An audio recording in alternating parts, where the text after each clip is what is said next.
നമ്മുടെ മാതാവിന്റെ ഗർഭാശയത്തിൽ നമ്മുടെ വളർച്ച കൂടുന്തോറും നമ്മുടെ ഉമ്മ ഏറെ പ്രയാസം സഹിച്ചു. അവർക്ക് ഭാരം കൂടി വന്നു. ഭാരം കൂടുന്തോറും അവർ കൂടുതൽ കൂടുതൽ പ്രയാസങ്ങളിലേക്ക് നീങ്ങി. ഒരു പേനക്കും എഴുതി തീർക്കാനാവാത്ത, ഒരു നാവുകൊണ്ടും പറഞ്ഞവസാനിപ്പിക്കാനാവാത്ത, ഒരാൾക്കും ചിന്തിക്കാൻ പോലും ആകാത്തത്ര കടുത്ത വേദന സഹിച്ചുകൊണ്ട് അവർ നമുക്ക് ജന്മം നൽകി. അവർ നമ്മെ പ്രസവിച്ചു. നിന്നവർ നോക്കി കണ്ടതോടുകൂടി ആ പ്രസവത്തിന്റെ ശേഷം നമ്മുടെ ആ കുഞ്ഞുമുഖം അവർ കണ്ടതോടുകൂടി അതുവരെ സഹിച്ച പറഞ്ഞറിയിക്കാനാവാത്ത ഗർഭകാല വേദനകളും പ്രസവത്തിന്റെ വേദനകളും മുഴുവൻ ആ ഒരൊറ്റ സെക്കൻഡ് കൊണ്ട് അവർ മറന്നു. നമ്മെ നോക്കിയ ആ ഒരൊറ്റ സെക്കൻഡ് കൊണ്ട്, നമ്മെ കാണാനായ ആ ഒരു സന്തോഷത്തിന്റെ നിമിഷത്തിൽ അനുഭവിച്ചതൊക്കെ അവർ മറന്നു. അത്രയേറെ അവർ നമ്മെ കണ്ടപ്പോ സന്തോഷിച്ചു. പിന്നീട് അങ്ങോട്ട് ഓരോ നിമിഷങ്ങളും പിന്നെ നമ്മളായിരുന്നു അവരുടെ മനസ്സിൽ, മറ്റൊന്നും അവരുടെ മനസ്സിൽ ഉണ്ടായിരുന്നില്ല.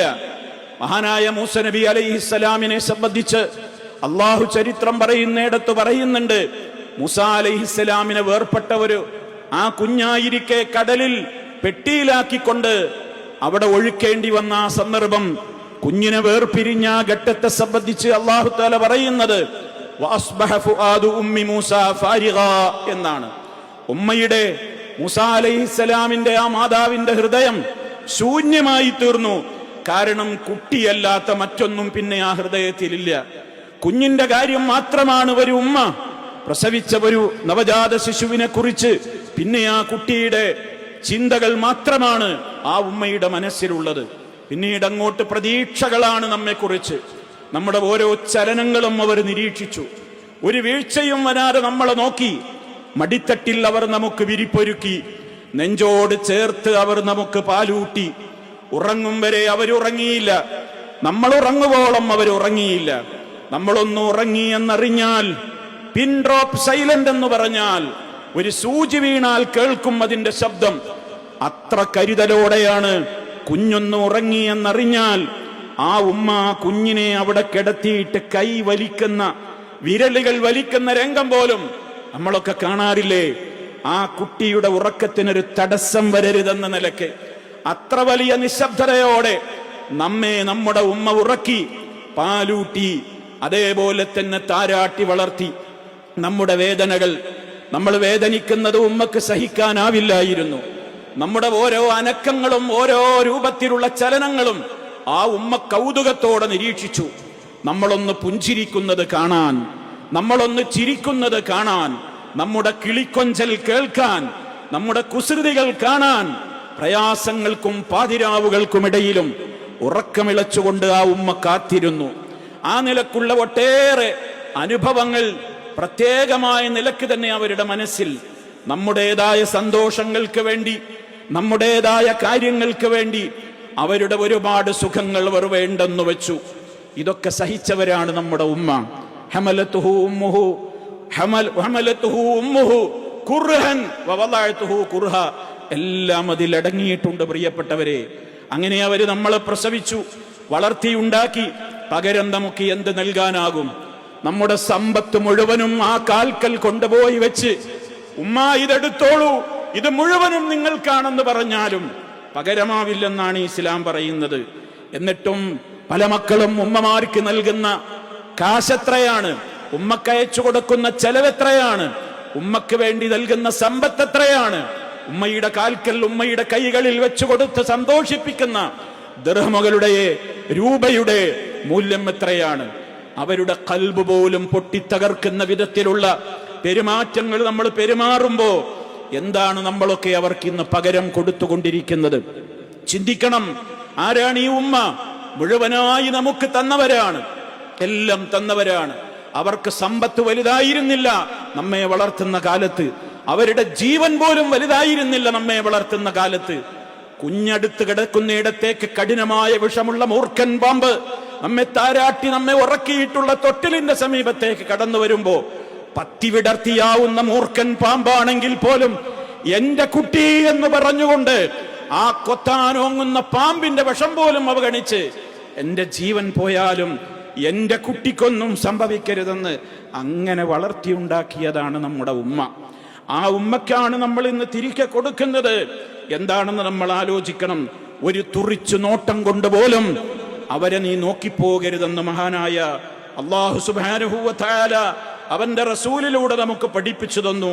സ്നേഹം കൊണ്ട് നീ അവരെ വീർപ്പുമുട്ടിക്കണമെന്ന്, ഒരു വാക്കുകൊണ്ട് പോലും വേദനിപ്പിക്കരുതെന്ന്. വലാ തഖുൽ ലഹുമാ ഉഫ്ഫിൻ, ഛേ എന്നൊരു വാക്ക് പോലും ഉമ്മയോട് പറയരുത്, മാതാപിതാക്കളോട് പറയരുത്. മറിച്ച് നീ എന്താണ് ചെയ്യേണ്ടത്? ശബ്ദമുയർത്തുക പോലും ചെയ്യരുത്. ഉമ്മയുടെ മുമ്പിൽ ശബ്ദമുയർത്താൻ നിനക്ക് പാടില്ല. നിന്റെ ഉമ്മയാണത്, നിന്റെ ഉപ്പയാണത്. ഫലാ തഖുൽ ലഹുമാ ഉഫ്ഫിൻ വലാ തൻഹർഹുമാ, നീ അവരുടെ മുമ്പിൽ ഷൗട്ട് ചെയ്ത് സംസാരിക്കരുത്, ഒച്ചയിട്ടുകൊണ്ട് സംസാരിക്കരുത്, ഛേ എന്നൊരു വാക്ക് പോലും പറയരുത്. ഒരു തുറിച്ചു നോട്ടം, അവരുടെ ഉപദേശം കേൾക്കുമ്പോൾ ഒരു ദേഷ്യത്തോടെയുള്ള ഒരു നോട്ടം, അവരുടെ മുമ്പിലേക്ക് കണ്ണു നിറയെ ദേഷ്യം പകർന്നുകൊണ്ടുള്ള ഒരു നോട്ടം പോലും നിനക്ക് പാടില്ല എന്നാണ്. വഖുല്ലഹുമാ, നീ അവരോട് വല്ലതും സംസാരിക്കുന്നുണ്ടെങ്കിൽ തന്നെ ഖൗലൻ കരീമ, മാന്യമായേ സംസാരിക്കാവൂ, വളരെ മാന്യമായിട്ടേ സംസാരിക്കാവൂ. വഖ്ഫിദ് ലഹുമാ ജനാഹൽ ദുല്ലി മിനർ റഹ്മ, കാരുണ്യമായിരിക്കണം നിന്റെ വാക്കുകളിൽ, നിന്റെ നോക്കുകളിൽ, നിന്റെ ഇടപാടുകളിൽ, നിന്റെ ഇടപെടലുകളിൽ, നിന്റെ സമീപനങ്ങളിൽ. നീ അവരോട് വളരെ വിനയത്തോടെ മാത്രമേ ഇടപെടാവൂ. കാരുണ്യത്തിന്റെ ചിറക് വിരിച്ച് ആ ചിറകിനുള്ളിൽ നീ അവരെ വളർത്തിക്കൊണ്ട് നടക്കണം. അവർക്ക് വേണ്ടി മതി വരുവോളം അവർക്ക് വേണ്ടി നീ പ്രാർത്ഥിച്ചുകൊണ്ടേയിരിക്കണം. അല്ലാഹു സുബ്ഹാനഹു വ തആലയുടെ കൽപ്പനയാണ് വഖുർ റബ്ബിർഹംഹുമാ കമാ റബ്ബയാനി സഗീറ. മനസ്സിലാക്കണം, അല്ലാഹു ഹറാമാക്കിയ സംഗതിയാണ്. ഇന്നല്ലാഹ ഹറമ അലൈക്കും ഉഖൂഖൽ ഉമ്മഹാത്ത്, അല്ലാഹു നിങ്ങളോട് ഇതാ കഠിനമായ ഹറാമായി കൊണ്ട് കൽപ്പിച്ചിരിക്കുകയാണ്. മാതാക്കളെ നിങ്ങൾ വിഷമിപ്പിക്കരുത്, ബുദ്ധിമുട്ടിക്കരുത്, അവരെ കണ്ണീര് കുടിപ്പിക്കരുത്, അവരെ പ്രയാസപ്പെടുത്തരുത്. ഉമ്മയോടുള്ള കടമ ഒരു വശത്ത്, നിന്റെ ഭാര്യയോട്, നിന്റെ ഭർത്താവിനോട്, നിന്റെ മക്കളോട്, നിന്റെ ഡ്യൂട്ടിയോട്, നിന്റെ തൊഴിലിനോടുള്ള കടമ ഒരു വശത്ത്, അതൊക്കെ ഒരു വശത്ത് നിന്നാലും ഉമ്മയോടുള്ള കടമക്കത് തുല്യമാവില്ല. ആ കടമ നിറവേറ്റാനാവാതെ മറ്റൊരു കാര്യത്തിലും ശ്രദ്ധിക്കാൻ നിനക്ക് അവകാശമില്ല. അതാണ് നിനക്ക് നീ ജീവിച്ചിരിക്കുന്ന കാലത്ത്, അതാണ് നിനക്ക് എന്തിനേക്കാളും വലുത് എന്ന് മനസ്സിലാക്കണം. ഉമ്മയെ അവഗണിച്ചുകൊണ്ട് മറ്റൊന്നിലേക്കും ശ്രദ്ധിക്കാൻ പാടില്ല എന്നാണ് ഇസ്ലാമിന്റെ ഗൗരവതരമായ പ്രഖ്യാപനം. ദിവസം മുഴുവൻ അവരെ കാത്തിരിക്കുന്ന ദിവസങ്ങളുണ്ടാകും. നീ ഒന്ന് വന്നെങ്കിൽ, നിന്നെ വന്ന് കാണാനായെങ്കിൽ എന്ന് കൊതിച്ചിരിക്കുന്ന ഉമ്മമാരുണ്ട്. നമ്മുടെ വരവ് കണ്ടാൽ, നമ്മുടെ വരവ് കേട്ടാൽ സന്തോഷിച്ച് കാത്തിരിക്കുന്ന ഉമ്മമാര്, വരാനായില്ലെങ്കിലും ഒരു വിളിക്ക് വേണ്ടി കാതോർക്കുന്ന ഉമ്മമാരുണ്ട്. വരാനായില്ലെങ്കിൽ ഒരു ഫോൺ കോളെങ്കിലും കിട്ടട്ടെ, എന്റെ മോന്റെ ശബ്ദമൊന്ന് കേൾക്കട്ടെ എന്ന് ആഗ്രഹിച്ചു കൊണ്ടിരിക്കുന്ന ഉമ്മയുണ്ട്. അവരുടെ കണ്ണുനീരുകൾ, അവരുടെ കണ്ണ് നിറയും. ഫോണിന്റെ അങ്ങേ തലക്കൽ നിന്ന് ഉമ്മ, അസ്സലാമു അലൈക്കും ഉമ്മ എന്നുള്ളൊരു വിളി കേൾക്കാൻ കൊതിക്കുന്ന, അത് കേട്ടാൽ എല്ലാം മറക്കുന്ന, ഇനി അവർക്ക് അന്നത്തെ ദിവസം ഇനി ഒന്നും വേണ്ട, അത്രയും വലിയ സന്തോഷത്തിലാകുന്ന ഉമ്മയാണ്.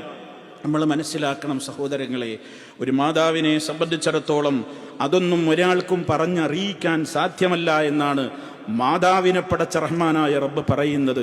അത് അള്ളാഹ് വ്യക്തമാക്കി തന്നതിലൂടെ നമ്മളിനി എങ്ങനെയാണത് പറഞ്ഞറിയിക്കേണ്ടത്?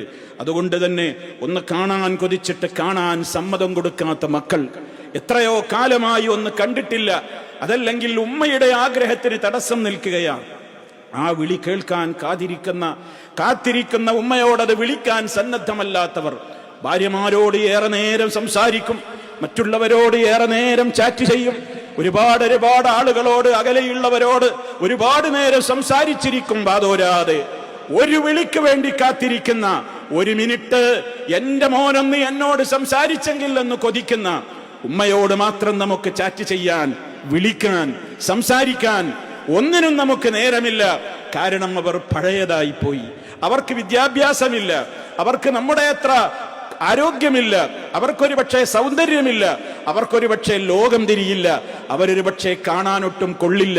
ചുക്കിച്ചുളിഞ്ഞിരിക്കുന്നു ആ തൊലികൾ, നരച്ച് വെളുത്തിരിക്കുന്നു ആ താടിയും, അതുപോലെ തന്നെ തലയും, അതുപോലെ തന്നെ അവരുടെ മുടിയിഴകളുമൊക്കെ, അവരുടെ വിരലുകളെല്ലാം ചുക്കിച്ചുളിഞ്ഞു പോയിരിക്കുന്നു.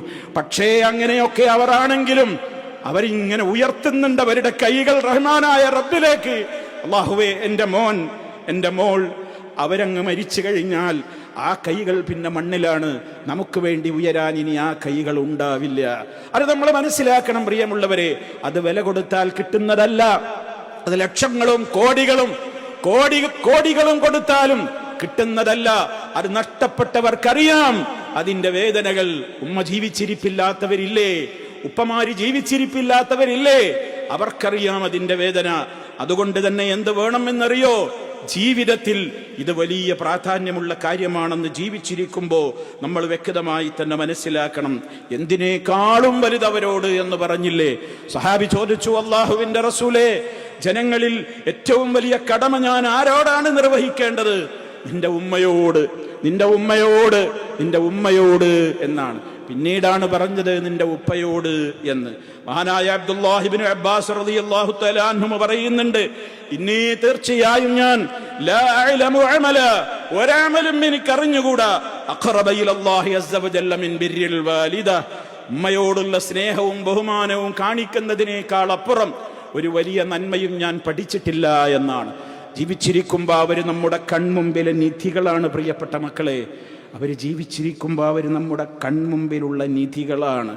അമൂല്യമായ സ്വത്താണ് അവരെന്ന് മനസ്സിലാക്കണം.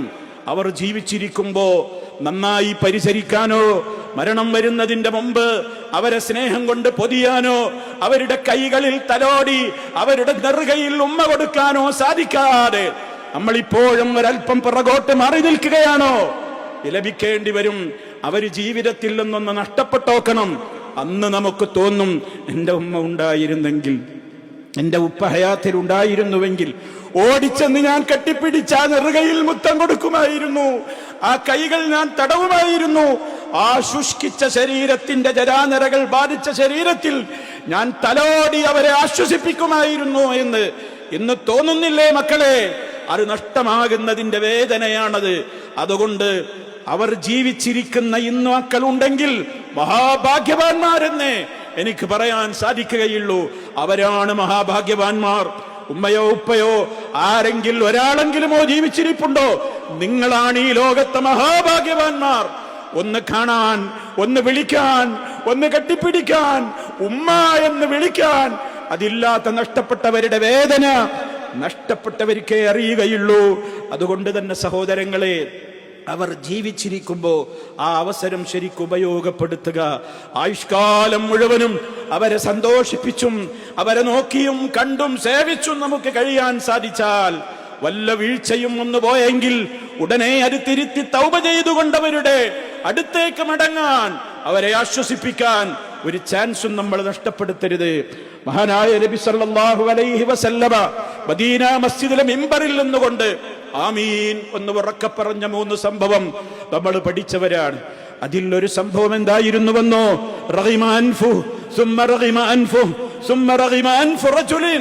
ഒരു വ്യക്തി മുഖം കുത്തി നരകത്തിൽ വീഴട്ടെ. എന്തേ അവന്റെ കാരണം? അവന് മാതാപിതാക്കൾ ഉണ്ടായിരുന്നു. മാതാപിതാക്കളുടെ അവന്റെ ജീവിതകാലത്ത് 2 ആളെയും അവന് നോക്കാൻ കിട്ടി. ഇനി അതല്ലെങ്കിൽ ഒരാളെയെങ്കിലും കിട്ടി വാർദ്ധക്യകാലത്ത്. എന്നിട്ടും അവൻ അവരെ പരിഗണിക്കാതെ നരകാവകാശിയായി മാറി. ലം യദ്ഖുലിൽ ജന്ന, അവന് സ്വർഗത്തിൽ കയറാൻ സാധിച്ചില്ല അവര് മുഖേനയെങ്കിൽ അവനാണ് ഏറ്റവും വലിയ നാശം പിടിച്ചവൻ. അവൻ നശിക്കട്ടെ, അവൻ നശിക്കട്ടെ, അവൻ നശിക്കട്ടെ എന്ന പ്രാർത്ഥന ജിബ്രീൽ പ്രാർത്ഥിച്ചപ്പോൾ മുത്ത് മുസ്തഫ സല്ലല്ലാഹു അലൈഹി വസല്ലം ആമീൻ എന്നുറക്കെ പറഞ്ഞു. പ്രിയമുള്ളവരെ, നമ്മുടെ ദുആക്ക് ഇജാബത്ത് കിട്ടണമെന്നുണ്ടോ? നമ്മൾ അല്ലാഹുവിനോട് ചോദിക്കുമ്പോൾ ആ ചോദ്യത്തിന് ഉത്തരം കിട്ടണമെന്നുണ്ടോ? നമ്മുടെ മാതാക്കളെ പരിചരിച്ചോളൂ. ഞാനൊരു സംഭവം നിങ്ങളെ കേൾപ്പിക്കട്ടെ. മഹാനായ മുത്ത് മുസ്തഫ സല്ലല്ലാഹു അലൈഹി വസല്ലമ സഹാബിമാരോട് റബ്ബ് നൽകിയ വഹയിന്റെ അടിസ്ഥാനത്തിൽ ഇടയ്ക്കിടെ പറയാറുണ്ടായിരുന്നു, സഹാബിമാരെ, അങ്ങ് ദൂരെ യമനിലൊരു മനുഷ്യനുണ്ട്, ഒരാൾ ഇവിടെ കടന്നു വരും. അയാളുടെ അടയാളം പോലും പറഞ്ഞു, ഏത് ഗോത്രക്കാരനാണെന്ന് പറഞ്ഞു, ഏത് നാട്ടുകാരനാണെന്ന് പറഞ്ഞു, അയാളുടെ ശരീരപ്രകൃതം പറഞ്ഞു, ശരീരത്തിലുള്ള അടയാളങ്ങൾ വരെ പറഞ്ഞു കൊടുത്തു. അയാൾ നിങ്ങളുടെ മുമ്പിലെങ്ങാനും ഏതെങ്കിലും കാലത്ത് കിട്ടിയാൽ നിങ്ങൾ അയാളോട് പറയണം, നിങ്ങൾ എനിക്ക് വേണ്ടി പ്രാർത്ഥിക്കണം എന്ന് പറയണം. അള്ളാഹുവിനോട് നിങ്ങൾ പ്രാർത്ഥിക്കാൻ പറയണം. എന്ത്? അദ്ദേഹത്തോട് നിങ്ങൾ പറയണം, നിങ്ങൾ എനിക്ക് വേണ്ടി അള്ളാഹിനോട് പ്രാർത്ഥിക്കാൻ പറയണമെന്ന്. കാരണം ചോദിച്ചാൽ ഉത്തരം കിട്ടുന്ന ഒരു നല്ല മനുഷ്യനാണ് അദ്ദേഹം എന്ന് നബി സല്ലല്ലാഹു അലൈഹി വസല്ലം ഒരാളെ കുറിച്ച് പ്രവചിച്ചു. ചരിത്രത്തിൽ രേഖപ്പെടുത്തപ്പെട്ട അത്യുന്നതനായ താബിഈയായി അറിയപ്പെടുന്ന ഉവൈസുൽ ഖർനി റളിയല്ലാഹു തആല അൻഹു. ഉവൈസ് റളിയല്ലാഹു തആല അൻഹു സഹാബിയല്ല, സഹാബി ആവേണ്ടിയിരുന്നു. മുസ്തഫയുടെ കാലത്ത് അങ്ങ് യമനിൽ വെച്ച് റസൂലുള്ളാഹിനെ കുറിച്ച് കേട്ടപ്പോൾ തന്നെ മുസ്ലിമായതാണ്. നബിതങ്ങളെ കാണാൻ മദീനയിലേക്ക് വരാനുണ്ടായ ഏക തടസ്സം എന്തായിരുന്നുവെന്നോ? പ്രായമായ ഉമ്മയുണ്ടായിരുന്നു വീട്ടിൽ, നോക്കാൻ ആളില്ലായിരുന്നു. ഉമ്മാനെ സ്നേഹിച്ച് ഉമ്മാനെ പരിചരിച്ച് ഉമ്മാനെ ശുശ്രൂഷിക്കാൻ ഞാൻ ഇവിടം വിട്ടാൽ ഒരാളില്ലല്ലോ എന്ന് വിചാരിച്ചു ഉമ്മയോടുള്ള ആ പരിചരണത്തിന് വേണ്ടി മാത്രം മുസ്തഫയെ കാണാൻ തേടി ഇറങ്ങി സഹാബി എന്ന പദവിയിലേക്ക് എത്തുന്നത് പോലും ഒഴിവാക്കിയിട്ട് ആ ഉമ്മക്ക് വേണ്ടി അവിടെ ജീവിച്ച മഹാനായ വ്യക്തിത്വമായിരുന്നു ഉവൈസ് റളിയല്ലാഹു അൻഹു. അതുകൊണ്ട് അദ്ദേഹം സഹാബിയായിട്ട് എണ്ണപ്പെടുന്നില്ല. കാരണം റസൂലുള്ളാഹിനെ കണ്ടിട്ടില്ലല്ലോ. ആ വ്യക്തിത്വത്തെക്കുറിച്ചാണ് അള്ളാഹിന്റെ റസൂൽ സഹാബികളോട് വഹീന്റെ അടിസ്ഥാനത്തിൽ പറഞ്ഞു കൊടുക്കുന്നത്. നിങ്ങളിലേക്ക് ഒരാൾ വരും യമനിൽ നിന്ന്. ഇതിങ്ങനെ സഹാബിമാരി തെരയാണ്. ഉമർ ഖത്താബ് റളിയല്ലാഹു തആല അൻഹുവിന്റെ ഭരണകാലം, മഹാനായ ഉമർ റളിയല്ലാഹു തആല അൻഹു മദീനയിൽ അവിടുന്ന് ഭരണം നടത്തിക്കൊണ്ടിരിക്കുന്ന കാലത്ത് ഓരോ രാജ്യക്കാരും ഹജ്ജിന് വരുമ്പോ, സംഘങ്ങൾ വരുമ്പോ ഒക്കെ ചോദിക്കും, നിങ്ങളിൽ ആരാണ് യമൻകാരുള്ളത്, ആരാണ് ഖറൻ നിവാസികളുള്ളത്? ഒരാളെ കണ്ടപ്പോ പറഞ്ഞു, ഞാൻ യമനിൽ നിന്നാണ്. ചോദിച്ചു, നിങ്ങൾ ഖറൻ ഗോത്രക്കാരനാണോ? അതെ. നിങ്ങളുടെ ശരീരത്തിൽ ഇങ്ങനെ ഒരു രോഗമുണ്ടായി മാറിയ അടയാളമുണ്ടോ? അതെ. നിങ്ങൾക്ക് പ്രായമുള്ള ഒരു ഉമ്മയുണ്ടോ? അതെ. എങ്കിൽ നിങ്ങൾ എനിക്ക് വേണ്ടി പ്രാർത്ഥിക്കണം. നബി സല്ലല്ലാഹു അലൈഹി വസല്ലമിന്റെ അധ്യാപനം കേട്ട ഉമർ ഖത്താബ് റളിയല്ലാഹു തആല അൻഹു. ആരാണ് ഉമർ റളിയല്ലാഹു തആല അൻഹു? സ്വർഗ്ഗമുണ്ടെന്ന് സുവിശേഷം അറിയിക്കപ്പെട്ട രണ്ടാമത്തെ വ്യക്തിത്വമാണ്. ആ ഉമർ റളിയല്ലാഹു അൻഹു ആണ് തന്റെ എത്രയൊന്നും പദവിയില്ലാത്ത മഹാനായ ഉവൈസ് റളിയല്ലാഹു അൻഹുവിനോട് നിങ്ങൾ എനിക്ക് വേണ്ടി അള്ളാഹുവിനോട് പ്രാർത്ഥിക്കണം എന്ന് പറയുന്നത്. ആ പദവിയിലേക്ക് മഹാനവറുകളെ എത്തിച്ചതെന്തായിരുന്നുവെന്നോ? അദ്ദേഹം ഉമ്മയോട് സ്നേഹമുള്ളയാളായിരുന്നു, ഉമ്മയെ ശുശ്രൂഷിച്ച വ്യക്തിത്വമായിരുന്നു. അത് അദ്ദേഹത്തെ സംബന്ധിച്ച് അള്ളാഹു പറയുന്നത് എന്താ അറിയോ? അദ്ദേഹം അള്ളാഹുവിൽ സത്യം ചെയ്തുകൊണ്ട് ഒരു കാര്യം അള്ളാഹിനോട് ആവശ്യപ്പെട്ടാൽ അത് അള്ളാഹ് അങ്ങ് നിവർത്തിച്ചു കൊടുക്കുമായിരുന്നു എന്നാണ്. ഉമർ റളിയല്ലാഹു തആല അൻഹു പറഞ്ഞു, നിങ്ങൾ എനിക്ക് വേണ്ടി പ്രാർത്ഥിക്കണം. അദ്ദേഹം ഉമർ റളിയല്ലാഹു അൻഹുവിന് വേണ്ടി പാപമോചനത്തിന് വേണ്ടി പ്രാർത്ഥിച്ചു എന്ന് ചരിത്രം നമുക്ക് രേഖപ്പെടുത്തുകയാണ്. ഇമാം മുസ്ലിം റിപ്പോർട്ട് ചെയ്തിട്ടുള്ള ഹദീസിൽ കാണാം. നിങ്ങൾ എങ്ങോട്ടാ മടങ്ങിപ്പോകുന്നതെന്ന് ചോദിച്ചു. ഞാൻ കൂഫയിലേക്ക് തിരിച്ചു പോകുന്നു എന്ന് പറഞ്ഞു. അവിടെയുള്ള ഗവർണർക്ക് ഞാൻ നിങ്ങളെക്കുറിച്ച് അറിയിപ്പ് കൊടുക്കട്ടെയോ എന്ന് ചോദിച്ചു. വേണ്ടാന്ന് പറഞ്ഞു. അറിയപ്പെടാൻ ആഗ്രഹിച്ചില്ല. മഹാനവറുകൾ തിരിച്ചുപോയി എന്നാണ് ചരിത്രം. വലിയ പാഠങ്ങളുള്ള ഒരു ചരിത്രമാണ്. പ്രിയമുള്ളവരെ, ഇതെന്തിനാ ഓർമ്മപ്പെടുത്തിയത്? മഹാനായ ഉവൈസ് റളിയല്ലാഹു അൻഹുവിന് അത്യുന്നതമായ പദവി നൽകി അദ്ദേഹത്തിന്റെ സമ്പത്തിന്റെ പവർ കൊണ്ടല്ല, മറ്റേതെങ്കിലും പവർ കൊണ്ടല്ല, അധികാരത്തിന്റെ പവർ കൊണ്ടല്ല, പെറ്റുമ്മയെ നോക്കി വളർത്തുവാനുള്ള ശുഷ്കാന്തി അത് കാണിച്ചതുകൊണ്ട് അത്യുന്നത പദവിയിലെത്തിയ മഹാനായ ഉവൈസ് വിശ്വാസികളെ നമുക്ക് ഗുണപാഠമാണ്. അതുകൊണ്ട് ചിന്തിക്കുക, ഉമ്മ, പൊന്നുമ്മ അത് തന്നെയാണ് ഏറ്റവും പ്രധാനം എന്ന് നമ്മൾ മനസ്സിലാക്കുക.